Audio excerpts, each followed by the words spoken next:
You're listening to an Anazao Ministries podcast.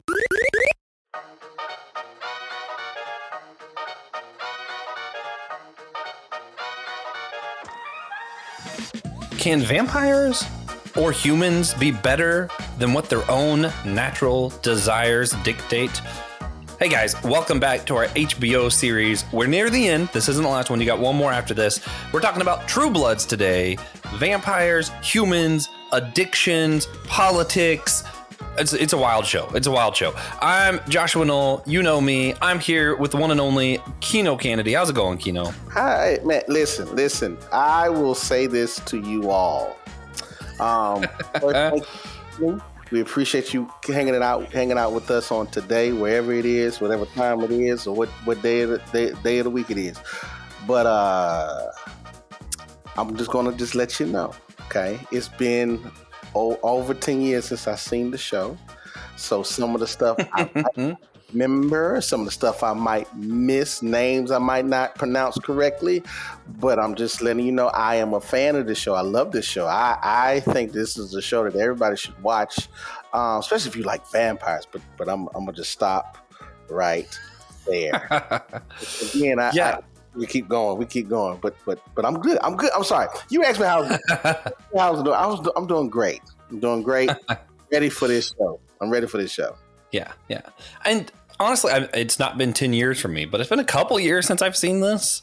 Today I rewatched the first episode because I'm trying to remember people's names and stuff. So I should have said this episode. We're going to recommend you check out True Bloods, and we might just very loosely talk about the show based off what we remember. Which brings me to my first question, Kino. Okay. Because I was like, man, I don't really remember this. He doesn't really remember this. Hey, How did this show get picked for this series? Do you remember who picked this? Why did we pick this? So you and I was on, I can't remember what podcast we was talking about. And I think we were at the Comic-Con. Oh, okay. And I told you the story about how I used to watch True Blood, and it used to get into my dreams and just make me dream about killing folks. Oh yeah. That's wild. That's how we got on this. He was like, yeah, we should do a podcast on True Blood. I was like, let's do it. I love True Blood. even though all the stuff was getting into my dreams and making me have cold sweats and night terrors that I had to stop. But we're not gonna talk about that. Yeah, I'll be honest. I got a little bit of biases usually against vampire stuff. Probably because I like Twilight and some of those cheesy romance stuff that gets written. So I wouldn't have watched this, but my wife loves it. She drugged me into seeing it, and I was like, this is amazing. No. Listen. The story itself is amazing. The characters are awesome. It has, oh my gosh. So I have to tell you this. So this show came out in 2008. Okay. And that was a time right when the original iPhone had dropped. And I remember, so this is this is about 20 something iterations of this phone now. I don't know. Just wild. And I remember folks were like, nobody wants that phone because it's not a flip phone. It's just it don't do anything. It's just in your hand. Yeah. You could break it. And look at us now. I have them. We all have iPhones. If you don't have an iPhone, you want an iPhone because everybody has an iPhone. No, and if you don't, I'm a big Android guy. I have an Android too. I have an Android, and I love my Android. I do. I love my Android. That camera on that Android is awesome. It's better than iPhone. Way better than iPhone. Way better. But to be able to chat on my MacBook or my phone or FaceTime or call somebody in the same device, that's the thing I like. Just the ease of the ecosystem. But anyway, I wasn't going to talk about that. We were talking about True Blood that came out. Gosh, 2008. That's wild. That is wild. Yeah. I was like, what was I doing in 2008? Watching True Blood. Okay, I was watching True Blood, and so here's the thing. This is why I got introduced. I think my best friend introduced me to the show, because I'm not a huge vampire fan, but he is. Yeah, And he was like, "Man, you gotta watch this show. It's so good. It's in Louisiana." And I was like, "Ooh, I went to school in Louisiana. Let's see what this is about." And I was like, "Okay." And when I saw Snooki and not Eric, what's the Bill? That's his name. Yeah. Bill Bill. Compton. Man. Yeah, I was like, this is a great show. So I was introduced by a friend of mine. Yeah. The other character, if I had to pick like Bill or Sam, how do you say that? Merlot? I don't know. Sam. I just know him as Sam, you know? Yeah. I'm like, Bill and Sam, I'm like, those guys, I like both of them a lot. They're really cool. Whenever you see that Sam is, what is it? He's not a werewolf, but he's a, what's it called? You know what I'm talking about? He turns into a dog. He's a shapeshifter. Yeah. But it's just a dog, right? Yeah, no, or can he change into other things? I don't remember. That's guys, what I don't remember because we told you this was good. Yeah, no, because by the time I have to be honest, by the time the fairies were introduced, I was like, oh my gosh, I can't do this no more. Oh yeah, no, that was wild. Yeah, it got weird. Yeah, I was all for the premise was that the vampires that came out of the dark, they wanted to be a part of society, and there was some vampires who want to be legit, and so we were like, we ain't biting people, we ain't sucking no blood. We have our own synthetic, quote unquote, true blood. So yeah, I like that. And then you have folks that were scared of those vampires. Like all y'all do is just want to eat people, which some did. Like, and then okay, yeah. That was not good. Yeah, no, them fairies though. I don't know. It just like when Snooker, when we found out Snooker was a fairy and she had the light and all this, I was like, what is all this? This is. Yeah, I think I definitely like the first few seasons best, and then I think it got a little too convoluted. It went on too long. I think. I think so too. I think so too. I think one of the things that HBO probably learned from this show was to learn to cut stuff off because this was just too much. Yeah. Now those first couple seasons, see that's what's hard. Like if you're rating things, like if I was to rate this, it would be difficult because like A, I don't remember it that well, but B, there's like I know that those first like 2 or 3 seasons, I'm like, man, that was some excellent TV. And I also know that those last like season or so, I was like, that was TV, I guess. Yeah, that was it was the great thing about this show was it was captivating. It came on at 9:00 on Sundays.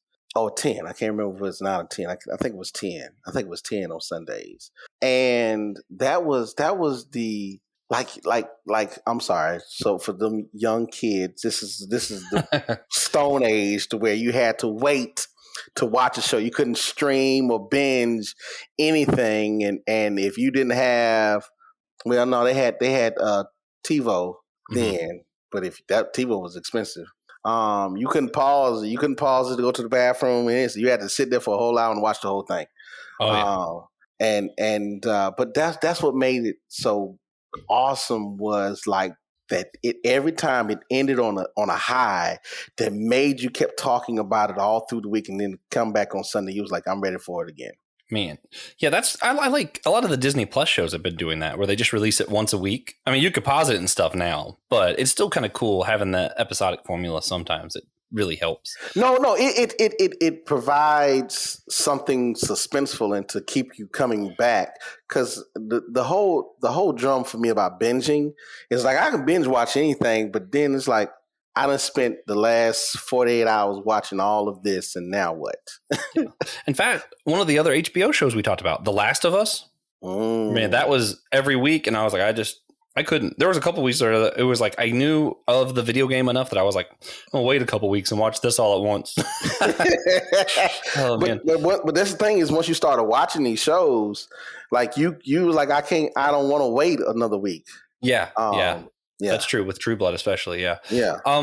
Okay, so you mentioned, and because we don't remember the show this well, this is just a cheap way to get around that. So you mentioned you don't love a lot of vampire stuff. No. I mentioned that I got some bias around it, but I got to tell you, when vampires are done well, I love them. I love a good vampire setting, and I think this is one of those. If you had to list like some of the other vampires that you actually do enjoy from other shows and stuff, what's some of the first things that come to mind for you? The most recent Dracula movie. Okay. His origin. Yeah. I think it's Dracula. His origin story. Yeah. I like that one. I like that one. Stoker's Dracula. That one's good. I'm trying to think if there's a Dracula TV show that I like. I'm not a huge vampire fan, except for as a kid.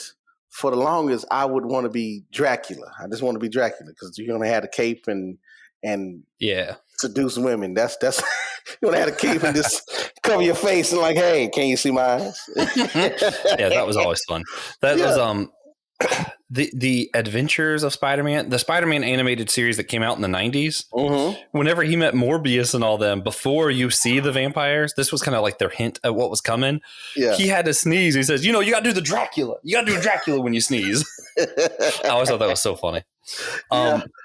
So if I had to pick, which those vampires were cool too, but if I were picking my favorite vampires, that's pretty tough. I think the supernatural vampires were really cool. They're not traditional vampires at all, though. They're just scary and cool. They got like a million teeth. They're just like crazy. Supernaturals? See, I'm not Supernaturals. I like that show a lot. I'm trying to think. Adventure Time vampires were actually really interesting. They had a cool take. They had some that were like old traditional style vampires, then some that were like, well, we don't need the old ways, really. We could do it this way. And that was kind of cool, especially for, an animated series. I'm trying to think. I Am Legend. For those who don't know, those aren't zombies. Those are vampires. What? So those are interesting. Yeah. Like if you read the book, zombies. Yeah. It is so that one's always pretty interesting for me. Yeah, okay. Which supposedly they're making another I Am Legend movie. So I saw that. That'd be exciting. Oh yeah. And then I had another one, but I think I forgot it. What's the the 1930s Dracula movie, like the old original one. I love those old Universal monster movies. Those are fun. Yeah. Okay. Yeah. Okay. So that's classics. Those are classics. Those are good. Yeah. Good. And with a lot of like new vampires, like Adventure Time, what was cool is like they introduced a new dynamic, a new, whatever.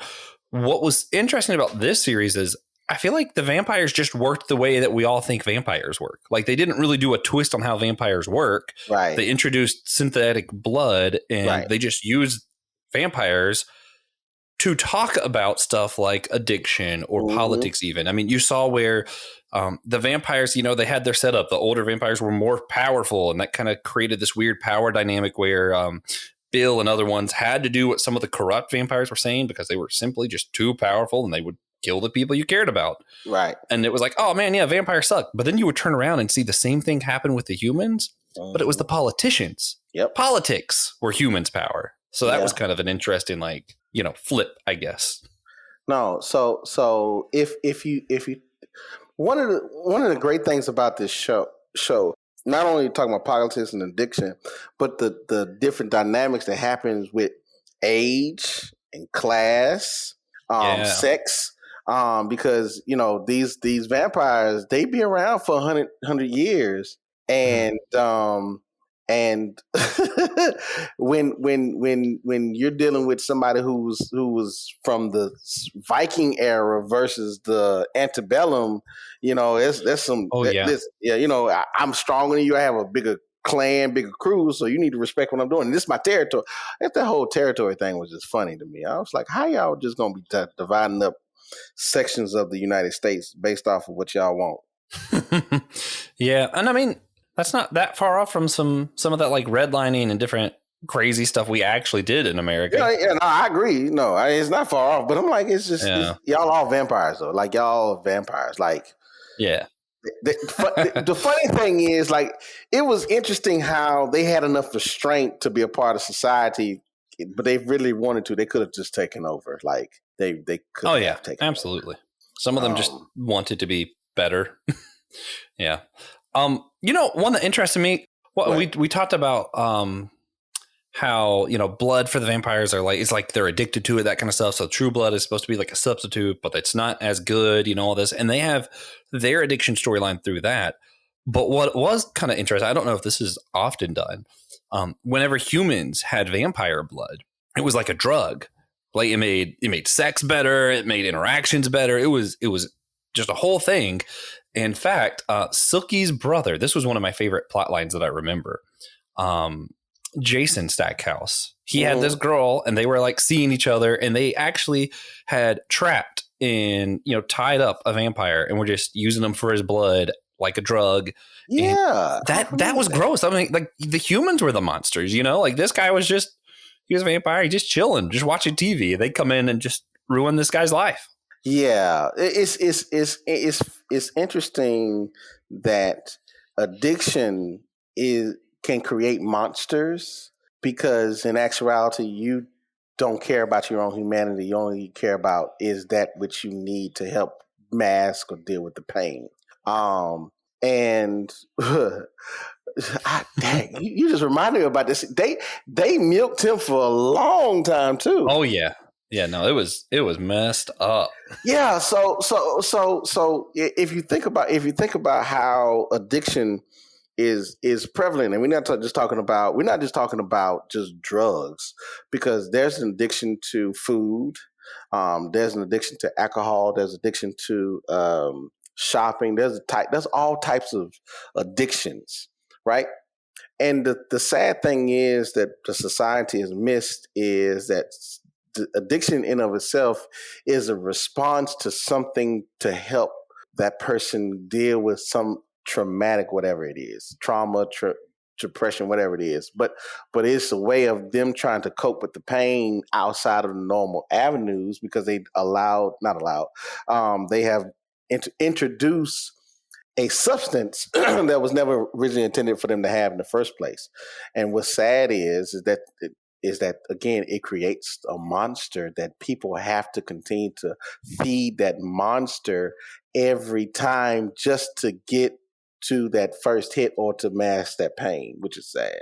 Yeah. So you talked about food and stuff. So I guess one of my more controversial opinions about addiction. Okay. One of the things that really irritates me, there's several things that irritates me about people smoking weed. I'm just going to, throw it out there. Okay. Is the whole, and I don't really have a stance on whether it should be legal or not, whether it's a sin. I think we need to be a lot more careful about it. Mm-hmm. That's all.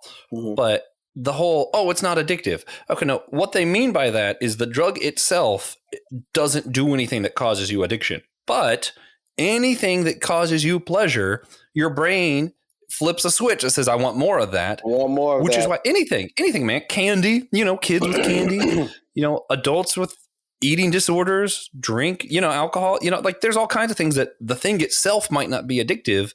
But if you have an addictive personality or, anything like anything that causes you pleasure can go too far. You know what I mean? And that's not to belittle like actual addiction and like as a disease and some of the other stuff. Like I think there's a distinction to be made, but there's a reason why it's so hard for so many people to understand. Well, they said that weed isn't addictive, but my child, my dad, my whatever really is acting like an addict and he just smokes pot. And it's like, well, that's because of something different's going on there. Yeah, no,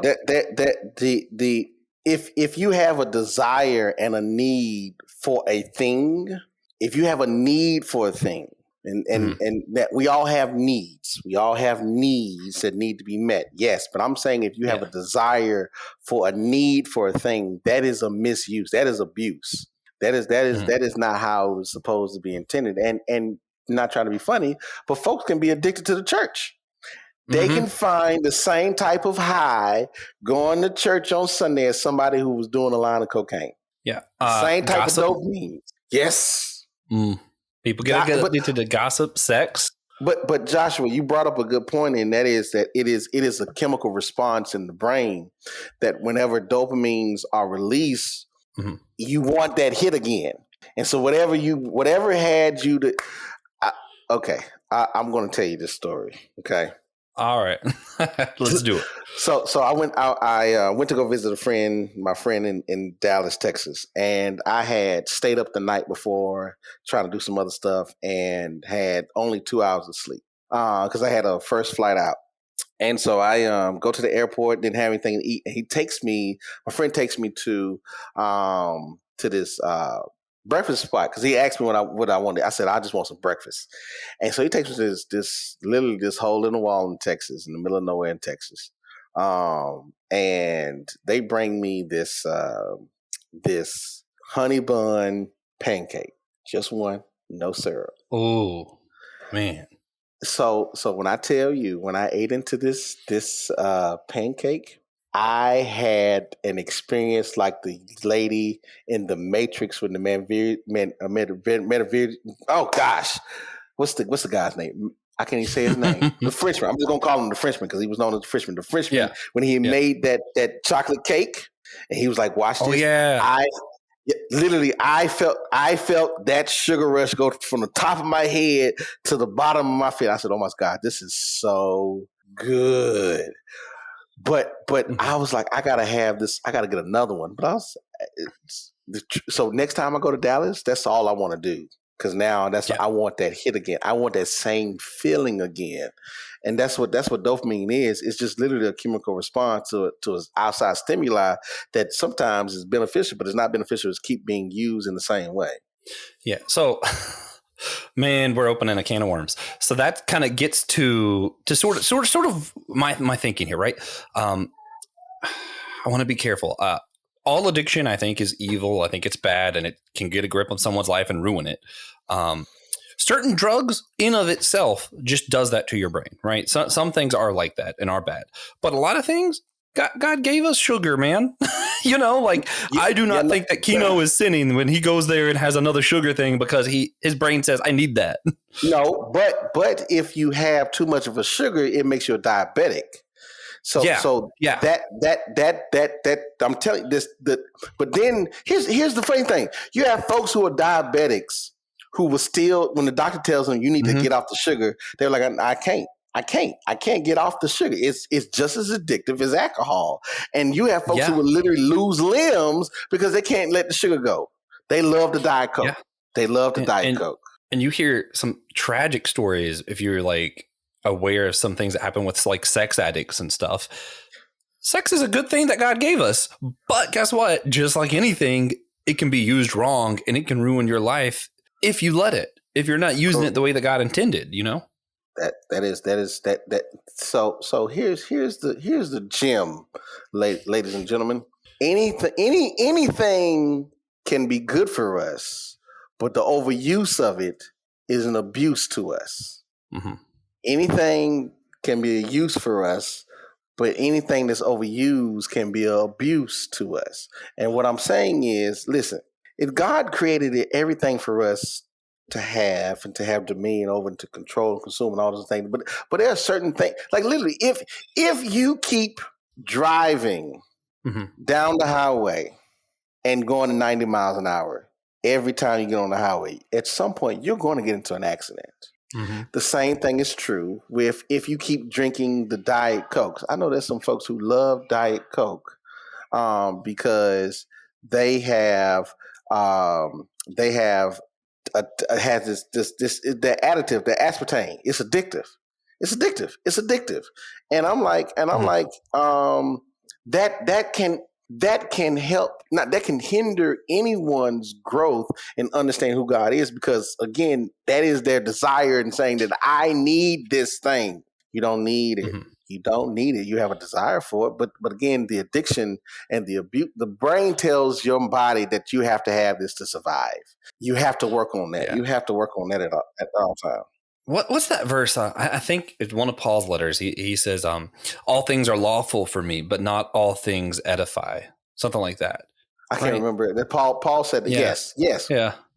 But the whole premise is everything we can do whatever we want to do. Yes. But there's some stuff that will hinder us. Like literally, here's my thing. And so I'm working on my being healthier. So I'm working on exercise and trying to eat better and all those other things. Cause I realized that it's not, my body is still a temple. And so I have to take care of my temple. But I promise you that if I keep eating Bojangles, my temple is going to shut down. Yeah. It's going to close. Well, and that's where you see this. I feel like almost the most evident is like Americans' relationship with food. as a whole, Yeah. Americans do not have a great relationship with food. We're food addicts, you know. We eat too much, too often. The diabetic like thing in America compared to other countries, y'all, it's wild. But what's funny is not funny. What's interesting, the science behind fasting. There's a whole science behind fasting, not even because religious things, just because, you know, it's a dietary things, all these things. And what it shows is fasting actually takes your brain and says that's stuck on this, I need food all the time because that's what you trained it. You know, the chemicals affects your brain. And guess what? It can reverse through fasting. There's things that happen in your body that start changing almost as though, you know, God designed us to fast, maybe, perhaps. Your brain even works a little bit better. It's kind of wild. Look up fasting, the science of fasting. It's crazy. And I think that, you know, it's really evident with food. Hey, here's a good solution. You're addicted to food. Here's a way to change your relationship with food. I think that's going to be true with most things. Yes. I think, you know, video games. Fast your video games for a while. But let's take this in perspective, Josh. Okay, here we go. We're gonna fast blood. No, we're gonna talk about true blood, and we're talking about fasting though. Like yeah. Think about those times that Bill tried his best not to have any blood. Oh yeah. And it was very hard for him because his body needed it. Yeah. His body needed it. And so if you're going to go from I'm just going to use a fast, just fasting from food as an example.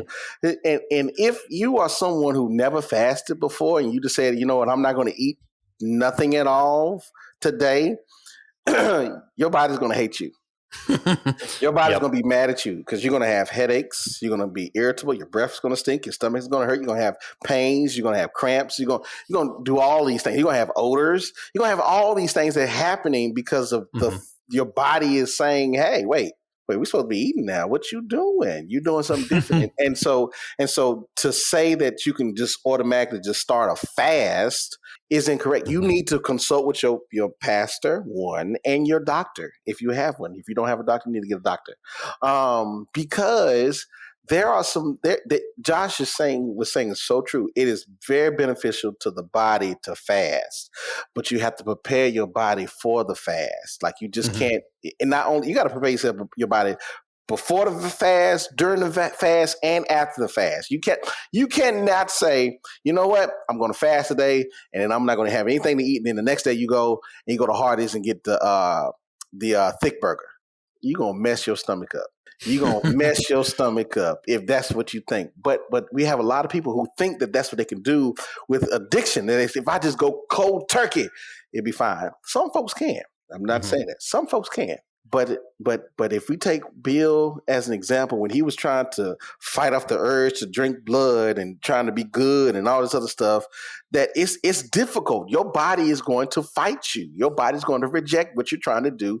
And the only way that you can actually do that is you got to prepare it. You got to say, you know what, if I'm going to do a total food fast, let me say it this way. If I abstain from food, then what I could do is just not eat one meal.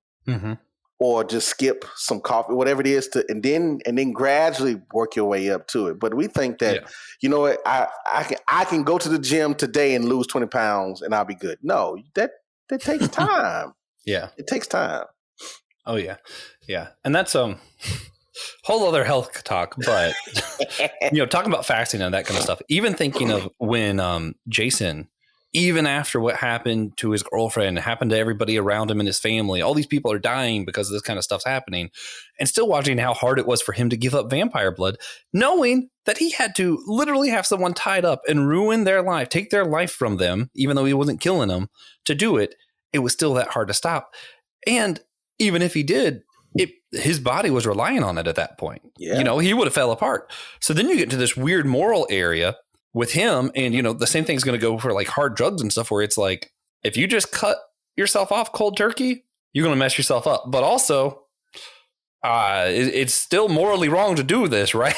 You know, so it's like, oh man, what do I, you know, say someone is addicted to, you know, a hard drug, an illegal drug, whatever. I'm not going to do anything specific because I don't want anybody to feel any kind of way. But say they were addicted to something like that, they're cut off because, you know, they get saved and they believe they shouldn't break the law anymore. What do they do in that scenario, Kino? So I would say to you that if you got saved, thank you. and we celebrate you. We do. Oh We yeah. do celebrate. Oh yeah. This is a quick side note. When anyone gets saved at my church, we throw a birthday party the Oh, following that's awesome. Sunday. The following Sunday, we have a cake and we got balloons. Okay, we got cake and balloons. But anyway, so That's cool. if someone got saved and saying that they want to go cold turkey, I would advise you not to. I would advise you the first thing you need to do is to talk to the person who helped you to seek salvation to get to help you navigate this new situation, because this is a new situation. Yes, the Bible says that we are all new in Christ Jesus. Yes, he made us new once we accept him, but there's still some old stuff that we got to work through. Okay, you're not gonna say I get saved, say I'm saved, and then stop cussing, because no, that ain't gonna happen. Especially if you was cussing the day before you got saved. No, that ain't gonna happen. That's not gonna happen. Just like with any type of addiction, but you have to find somebody to help you. You got to get somebody who can help you and you can be accountable to navigate this, because you cannot do this thing by yourself. If you think you can do it by yourself, and I'm not, let me rephrase. There's some folks who could and can, but the vast majority of people need somebody, because what will happen is you will relapse and then feel shame and guilt because you relapse, and saying that you promised God that you're going to do this. And now that you done lied to God and yourself, you like, no, what, forget it. I'm a failure. I ain't going to never do it. I mean, I ain't going to never fix it.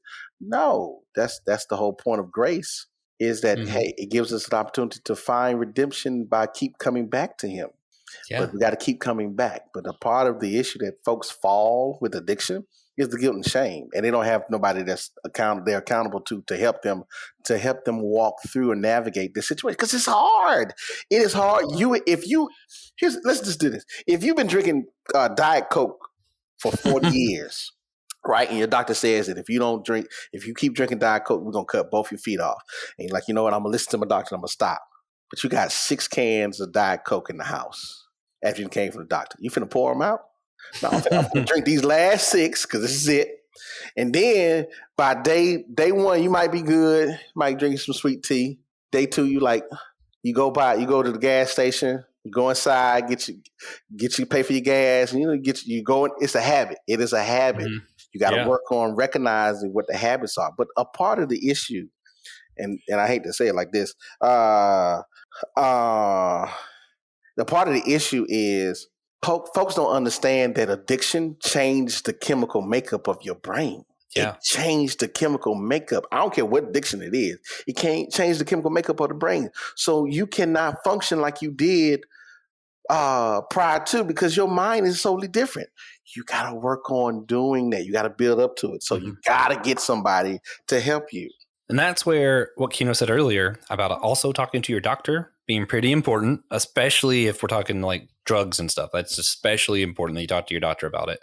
And one thing that I really loved that I learned in college, I didn't learn a lot of Greek, but I learned some about like the verb tenses and stuff. And then once I learned that, and I discovered how many times salvation, when it's talked about in the New Testament, the tense of the word isn't something that, I was saved. That's not a word they used. It's not, you need to be saved. It wasn't a word they used. It was like saved in, it was like something that happened and is continuing to happen. Yeah. So this gets into the idea of sanctification.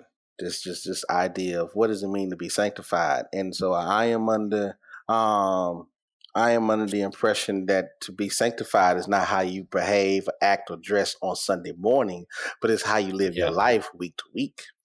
Yeah. And the only way that you can be sanctified is you have to give yourself over to the Spirit to help you and guide you and lead you and to teach you. But you got to have a relationship.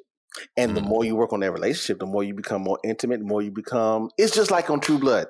Okay. It's just like, I'm telling you, like when Snooki and Bill got real, like there was that one scene where she went into like a light something. She just went, I don't know. It was weird, but that was like, yo, that's kind of religious in the fact of that type of intimacy. I'm talking about the intimacy. I'm not talking about the sex. Yeah. I'm talking about the intimacy. Is that what God seeks from us, that we know him so well that we know him so well that he knows us inside out, and we know his mind from understanding who he is and the relationship that we have. Yeah. And yeah. Yeah, I think their relationship, honestly, I don't get it back to the show. We were talking Bill series. I'm like, you know what? Snooki and Bill, that relationship, that might have been my least favorite part. Like, it creeped me out so much. Like, there's just something about, and I think I feel this way most about. This is probably why I don't like Twilight, honestly. Is like, you have this like hundreds of years old guy and this young girl. Mm-hmm. And I'm like, I just don't, which is funny because like, I'm a big Doctor Who fan. I actually like the Doctor and Rose. And, you know, I know that's like sort of the same thing. But when it's an alien, in my head, it's like, okay, so maybe they age different. But vampires are really just humans whose body didn't age. Their mind still aged. So I'm like, oh, this is creepy. It's disturbing. I don't like it. Yeah, no, that's it's literally like watching your grandfather talking to one of your high school classmates. That is disgusting. Maybe I'm just thinking too hard about it, but I'm like, I don't like it. Bill had Snooki by like 150 years or something. I was that is ridiculous. Like he was like, I knew your grandmama. What? Yeah, that's not cool. that is I don't want to date somebody who was friends with my grandpa or grandma or no. You're nasty. Get away from me. So Kino. Yes. Do you think if vampires were real, could a vampire be sanctified? Dang. I don't know. I feel like I just started a whole what if episode. Yeah, you did. I don't know. I don't know. Only because the reason I'm teetering on I don't know, because on one hand, if they have the desire, then it's possible. But also on the flip side, they have in their nature, that's not their desire. That is not their desire. That's not that. Well, shut up. Yes, they can then. Yes, they can. Oh, man. Yes, they can be sanctified. I think it has to depend on like which lore we're going with. I think the vampires in this world probably could. But if I'm thinking about like in general, vampires are people who had died. They had to die to become a vampire. So in my head, you know, there's that Bible verse, I forget what it was, but it's like to leave for your body when you're dead, your spirit's in the presence of the Lord. Oh yeah, to feel the absence of God in the presence of the Lord. Yeah. Okay. So to me, that should mean that when I died, my spirit went to the Lord. Why would my spirit come back when I became a vampire? No, that's not true. Because the idea was that the spirit would hover around the body for 3 days. So as long as they were still revived or resuscitated within those 3 days, the spirit was able to come back. That's why the issue with Lazarus being raised on the 4th day. That's true. So big. I forgot about Lazarus. That's okay. Yeah. So wait, Josh, you got me though. No. But you got me. I'm thinking like. But I think that vampires could be in this world. Yeah. In this world, because there was some who had a desire to be a part of society, who wanted to embrace who they are, but also be respectful of other people. Yeah. Which I hate to open this can, but I also wonder, were they trying to do a commentary on like racial stuff too? Like these people came out and all of a sudden this entire species of vampires, everybody's like treating them like they can't be a part. And all they're trying to do really is just be a part of society and contribute. No, that's literally the plight of Black America. That's literally what it is. It's. I didn't even think about that, but no, that's a very good point. That you have a subset of class of citizens that are trying to get equal status, but yet the major society is saying, no, we don't want you. And if you do, then you got to conform in the way that we want you to conform. That is the plight. Oh, man. This show has so many layers. We didn't even talk about like any characters or scenes or nothing. No, because I don't remember it. Like if you give me maybe about 2 months, I could probably try to binge watch it. Yeah. But I have to watch it during the day because again, I don't want them dreams to come back. Okay, I don't want dreams about killing people. No, that's fair. Yeah, and I think if I had to like tell people why I think they should watch it, definitely the characters are a big part. I love the characters. But really, I think the themes are it. Like we spent a lot of time just talking about like, addiction, politics, whatever else, like the whole setup of them. Can they be sanctified? But I think that's actually what drew me into the show. It actually was because the show was addressing some pretty big topics. Yeah. It addresses sexism, ageism, homosexuality, politics, class, tribe. There's a lot of undertones in this show that the writing was good. Like the writing was great. Like the show had a great. It was this was a great show. Again until them fairies were introduced. Maybe I need to go back and watch it. Maybe I need to go back and give it a chance, another try with the fairies. We should both watch it. But the truth is, what you have in this show is if you take the blood and the sex away, like you have an actually a glimpse of American society, like a true depiction, picture of American society as a whole. And I mean the true, not what you see on movies, not what you see on TV, not what's being. No, this is a true depiction. I can't get the word out. This is a true depiction of American society. Yeah, no, definitely, man. So now you got me wanting to watch it again. Yeah, no, I'm gonna watch it again. I'm telling you, after I get through, I got through Mandalorian. That was awesome. Good. That was awesome. Yeah. And I'm watching Succession. I don't know if you watched that. Ooh, I've heard about it. I haven't seen it yet. This is if you're asking what I'm geeking out on right now, I'm geeking out on Succession. I really rewatched season 3 to prepare for season 4. And just a quick premise of Succession: if you know who Rupert Murdoch is, this show would be about him and his family. Oh man, that's the basis of it. Oh man, yeah. Okay. So guys, as always, we're going to recommend you check the show out. Yes. And since we're going to be rewatching it, jump on the Discord and just talk to us about it. Like, tell us what you've been, what you feel about these scenes, about these characters, about these themes, and we'll chat about it too. We'll tell you. I'll put on there when I get to the fairies if it made me mad or not this time. If I thought it was too much this time or not, I'll let you know. I will say this. I am older. And I'm watching shows with a different eye than I used to when I was in my 20s. So I have to say this. I don't like horror films. Okay, I don't like horror films, but I still watch them. Okay, so this That's why funny. This is That's funny. So I finally watched It 1 and 2. I like the first one. I like the first one too. It's actually good. Yeah. This is the honest to God truth, Josh. This is the only way I could get through this show. I had to watch it with the lights on and the blinds during the daytime. Okay, that's the only way I could do it. It's the only way I could do it. Oh man. Well, as we wrap these up, we like to ask a question about how you watch shows. So that's a good insight. But I'm gonna double up. I also want to know.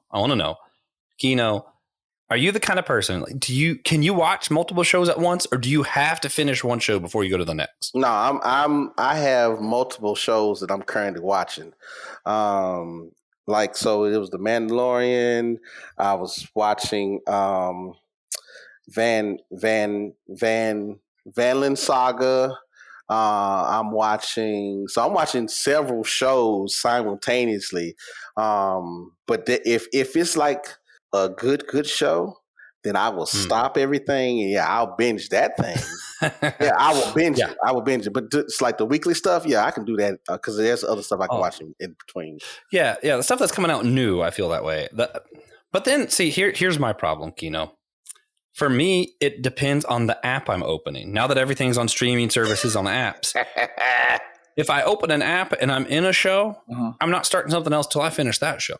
Okay. Which is what's killing me on anime. I have a few anime I really want to watch. There's a Moriarty one that Peng's talked about on the show. I was like, that sounds sweet. But every time I open my anime app, it shows me that I'm still like 200 episodes behind on One Piece. So I'm stuck. I'm stuck till I finish that because I'm like, I don't want to start something new. I could watch what happens next. And I think what it is seeing the image reminds me where I'm at. And I'm like, oh, wait, that's right. What does happen next? It kills me.